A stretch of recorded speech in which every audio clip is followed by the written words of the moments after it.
এত গরমের মধ্যে চিকেন কষা কষা করে না খেয়ে কোনো রকম মশলাপাতি ছাড়াই, মানে কোনো রকম গুঁড়ো মশলা ছাড়াই বানিয়ে ফেলো চিকেনের এরকম পাতলা ঝোল।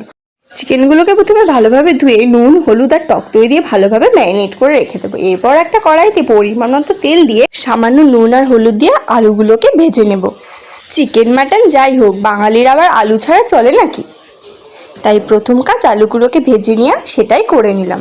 ভেজে একটা পাত্রে আলুগুলো তুলে নিয়ে এরপর সেই তেলের মধ্যেই দিয়ে দেবো তেজপাতা ফোড়ন, আর তারপরেই দিয়ে দেবো কেটে রাখা পেঁয়াজ কুচি। এবার পেঁয়াজ কুচিটা ভালো করে লাল লাল করে ভাজা ভাজা হয়ে গেলে দিয়ে দেবো আগে থেকে বানিয়ে রাখা মশলার পেস্টটা। কী কী মশলা আছে সেটাও বলে দিচ্ছি। এখানে রয়েছে আদা, রসুন, কাঁচা লঙ্কা, টমেটো, এই সব কিছু দিয়ে একটা পেস্ট তৈরি করে নিয়েছিলাম।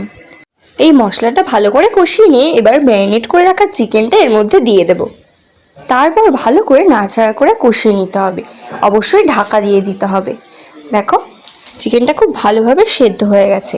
এবার স্বাদ মতো লবণ, আর আমি একটু চিনি দিয়েছি, তোমরা চাইলে স্কিপ করতে পারো, কিন্তু চিনিটা দিলে টেস্টটা কিন্তু খুব ভালো আসে। তারপর দিয়ে দেবো ভেজে রাখা আলুগুলো, আর এরপরে দিয়ে দেবো পরিমাণ মতো জল, যতটা তোমরা ঝোল খাবে ততটা।